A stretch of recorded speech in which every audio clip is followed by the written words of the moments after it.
आज का वीडियो जो है वो रेवोल्यूशंस पर है। यूरोप में 1830 से लेकर 1848 तक कई रेवोल्यूशंस होती रहीं। 1830 तक माहौल ये था यूरोप में कि जो लिबरल्स थे उनको पीछे करके कंजर्वेटिव्स कौन होते हैं? जो राजा और राजा के द्वारा चलाए जाने वाले पुराने सिस्टम को फॉलो करवाना चाहते हैं, उनको कंजर्वेटिव्स बोलते हैं। तो यूरोप के बहुत सारे राजाओं ने अपना राजपाट खो दिया था, उनको अपना राजपाट वापस मिलने लगा था। 1830 तक काफी राजा यूरोप में वापस आ गए थे। तो ये चीज लिबरल्स को पसंद नहीं आ रही थी। एंड लिबरल्स जो कि बिलीव करते थे डेमोक्रेसी में, लिबर्टी में और अपने खुद के द्वारा चुनी गई सरकार बनाने में, वो इन कंजर्वेटिव्स को उखाड़ फेंकना चाहते थे। तो बहुत सारी उन्होंने रेवोल्यूशंस यानी फाइट्स स्टार्ट की। तो 1830 से 1840 के बीच में ये चलता रहा। लिबरल्स रिच मिडिल क्लास को बिलोंग करते थे। प्रोफेसर्स, टीचर्स, क्लर्क्स, बिजनेसमैन ये आगे आए और इन्होंने रेवोल्यूशंस ऑर्गेनाइज की किंग्स के खिलाफ, ताकि उनकी मोनार्की को, उनके राजपाट को उखाड़ फेंका जाए। सो इटली में, जर्मनी में और यूरोप के उन देशों में जहां पर ओटोमन रूलर का राज था, और फिर आयरलैंड में, पोलैंड में, ग्रीस में, इन सारी जगहों पर लिबरल्स राजा के राजपाट को उखाड़ फेंकना चाहते थे और रेवोल्यूशंस ऑर्गेनाइज कर रहे थे। इस चैप्टर में हम दो एग्जाम्पल्स लेंगे। पहला फ्रांस का। जुलाई 1830 में फ्रांस में एक रेवोल्यूशन हुआ। इसको जुलाई रेवोल्यूशन के नाम से हम जानते हैं, बड़ा फेमस है ये जुलाई रेवोल्यूशन। 1830 में हुआ था। इसमें रेवोल्यूशनरीज खड़े हो गए बर्बन किंग्स के खिलाफ, जो कि कंजर्वेटिव किंग्स थे। इनके खिलाफ उन्होंने रेवोल्यूशन स्टार्ट कर दिया और अल्टीमेटली इनको उखाड़ फेंका। और लुई फिलिपी के अंडर वहां पर एक कॉन्स्टिट्यूशनल मोनार्की को एस्टैब्लिश कर दिया। मेटरनिच ऑस्ट्रो हंगरी का प्राइम मिनिस्टर था। जब उसने इस बारे में सुना तो उसने एक बात बोली जो आज बहुत फेमस है, आज भी लोग बोलते हैं, When France sneezes, the whole of Europe catches cold।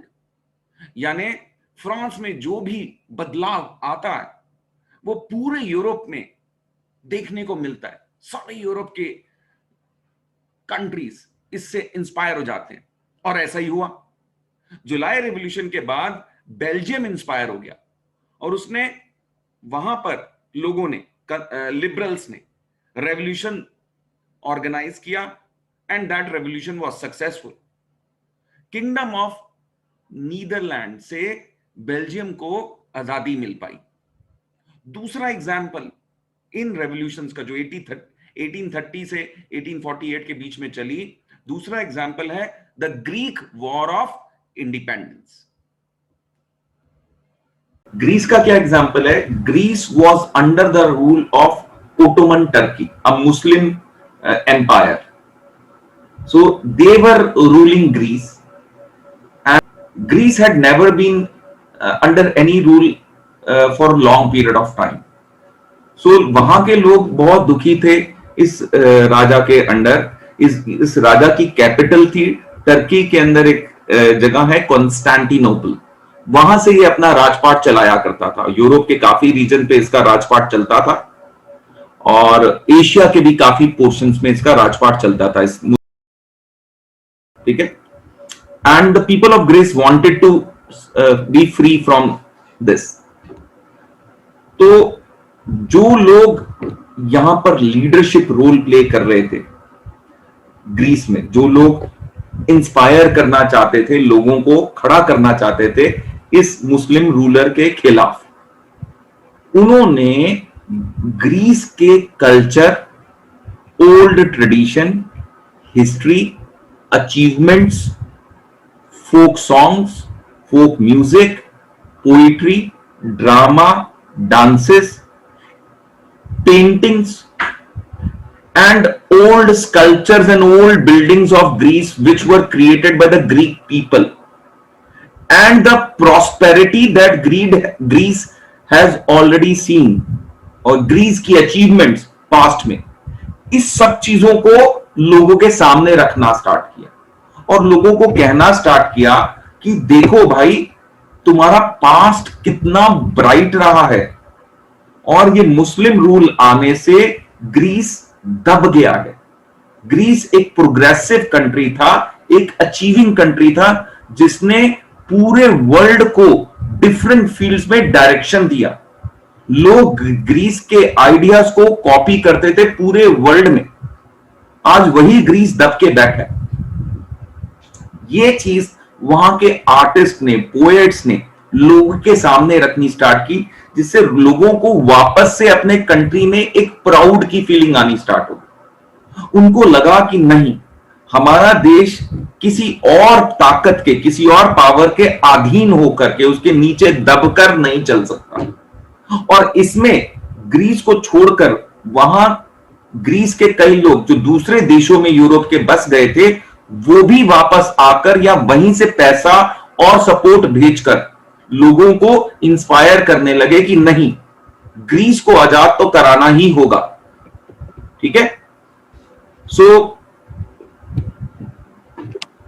इन सारे इंसिडेंट्स और इस सारे माहौल के चलते जो ओटोमन एम्पायर था, उसका जो सुल्तान था, उसका जो रूलर था, उसको समझ में आ गया कि अब ग्रीस को अपने कंट्रोल में, अपने सिकंजे में रखने में कोई भलाई नहीं है। अब इसको कंट्रोल नहीं किया जा सकता। They won't be able to. ठीक है। He tried his level best. तो ultimately the Greek people fought a war against this Muslim empire. राजा को दिख गया, कॉन्स्टेंटिनोपल में जो मुस्लिम राजा था, मुस्लिम सुल्तान था, उसको दिख गया कि अब ग्रीस को कंट्रोल नहीं किया जा सकता, इस वॉर में हम जीत नहीं पाएंगे। We will not be. Why? Because the whole country, the people of the country were now supporting this war. They were ready to die. Okay. And what was the inspiration for them? Their culture, their poetry, their songs, their art, their paintings, their buildings, and a feeling of proud in all this and protecting this for their future generations. Because Muslim empire सब कुछ खत्म करता चला जा रहा था धीरे धीरे। तो ये जो एक फीलिंग थी अपनी लैंग्वेज, कल्चर और अपने पूरे एक होने के भाव को मेंटेन करने का, उसने लोगों को इंस्पायर किया कि भाई हम फाइट करेंगे। Ultimately a treaty was signed in 1932 and a separate nation of Greece was created. ठीक है। उसने फ्री कर दिया, सुल्तान ने उसको फ्री कर दिया कि जाओ, मैं वॉर नहीं लड़ना चाहता, you are a free country. तो इस तरह से ग्रीस ने रोमांटिसिज्म के थ्रू अपने कल्चर को एक हथियार बनाकर लोगों को इंस्पायर कर कर अपनी आजादी को जीता और अपने एक नेशनलिज्म की फीलिंग को क्रिएट किया, एक देश होने की फीलिंग को वापस से पाया। ठीक है। समझ आ गया ये चीज?